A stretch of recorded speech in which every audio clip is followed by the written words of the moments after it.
Ce système de warming a complètement changé les résultats qu'une équipe sales a obtenus en prospection et je vais vous le détailler. Il y a quelques semaines, j'ai été amené à bosser avec une boîte qui faisait encore du tap-tap. Ces fameuses étapes où les commerciaux vont se rendre en présentiel et taper à la porte justement de commerçants pour vendre des services. Problématique qu'ils avaient, c'est que dans un bon nombre de cas, les sales se faisaient envoyer péter et du coup, il y avait des pertes de temps, des pertes de motivation et surtout une incapacité à scaler d'un point de vue financier.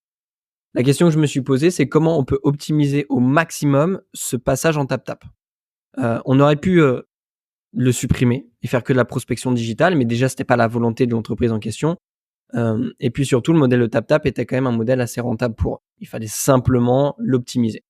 Du coup, je me suis dit comment on ne va pas optimiser le tap-tap, mais toutes les étapes qui sont en amont pour que lorsque la personne vienne à la rencontre de l'entreprise en question, elle se fasse accueillir de la meilleure manière possible.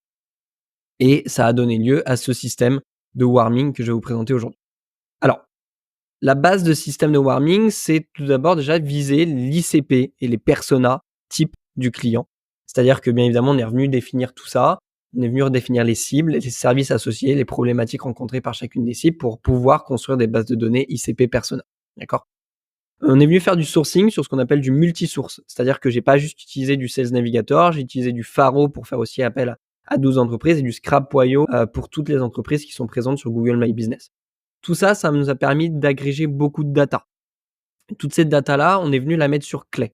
Pourquoi? Parce que ils ont un gros volume de data à gérer. C'est une entreprise avec beaucoup de filiales et donc beaucoup de bases de données à entretenir, à créer, beaucoup de prospection à faire. Donc, il fallait beaucoup de volume. Et pour moi, un outil d'orchestration était plutôt essentiel à ce niveau-là. Ce qui s'est passé ensuite, c'est qu'on a fait du lead scoring. C'est-à-dire qu'en fonction des données qu'on avait récupérées sur les leads, est-ce qu'on avait une possibilité ou non d'attribuer des notes plus hautes à certains leads pour tout simplement déclencher une action de prospection de sales plus rapidement sur un lead comparé à un autre, tout simplement de prioriser. Ensuite, ce qu'on a fait, c'est qu'on est venu enrichir les datas manquantes. C'est-à-dire que pour certaines boîtes, on avait pas de data email, pas de data téléphone, pas de data SIRET, etc. pour rentrer dans du CRM. Et donc, on est venu enrichir au maximum les datas qu'on a pu obtenir. Et c'est après, finalement, que l'étape de warming elle commence réellement et qu'on a un système qui est 100% adapté aux problématiques de la boîte en question, mais qui va pouvoir s'adapter à énormément de boîtes qui font encore du tap-tap aujourd'hui, qui est comment on fait en sorte que nos sales se fassent accueillir de la meilleure manière possible lorsqu'ils arrivent chez un potentiel client. Donc pour ça, on a fait de la data segmentation via Clay.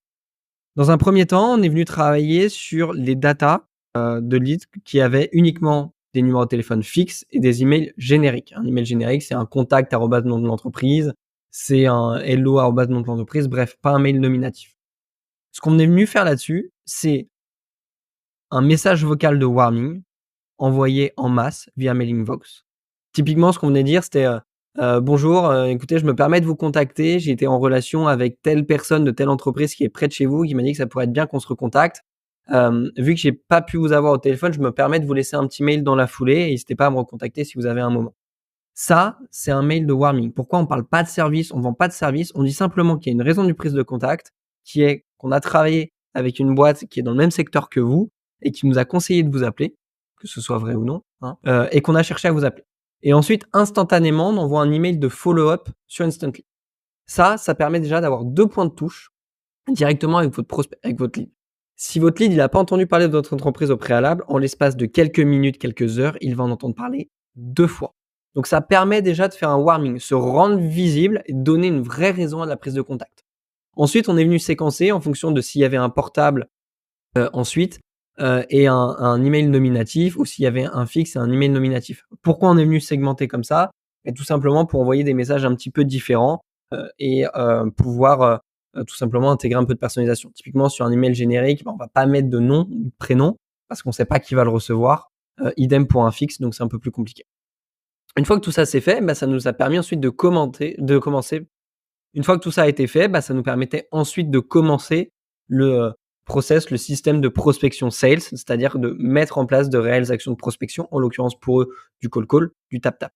Alors vous allez me dire quelle est l'utilité de ces étapes au préalable? Surtout que ça coûte un petit budget, il faut Clay, il faut d'aller chercher du sourcing de données, il faut utiliser du Mailingvox, du Instantly, etc.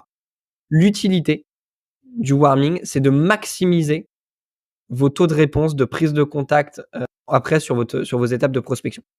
Pourquoi? Parce qu'aujourd'hui, on a encore beaucoup de boîtes qui vont directement à froid, parler de leur solution, aborder une boîte. Alors, ça peut fonctionner dans certains cas, mais vous maximisez pas les résultats. Mettre en place du warming, ça permet de faire connaître votre entreprise au préalable. Ça permet de créer un potentiel lien avec une personne. Et c'est ce qui va permettre aussi au moment où vos sales vont arriver dans l'entreprise en question ou quand ils vont appeler l'entreprise en question, de plus être la personne, une personne inconnue, un inconnu finalement, mais ça va être la personne qui: «Ah oui, elle m'a contacté déjà il y a 1 ou 2 semaines ou il y a 2 ou 3 jours à propos de tel sujet. Je vois déjà qui c'est» et ce simple fait-là, ça permet tout simplement de limiter, les personnes qui vont, vous raccrocher au nez au téléphone parce qu'elles vont pas être intéressées, les personnes qui vont vous dire de sortir de leur boutique parce qu'elles sont pas intéressées. Bref, ça va limiter en fait, les scénarios où vos sales vont, se faire un petit peu envoyer bouler. Donc mettre en place un système de warming comme ça, c'est vraiment un game changer.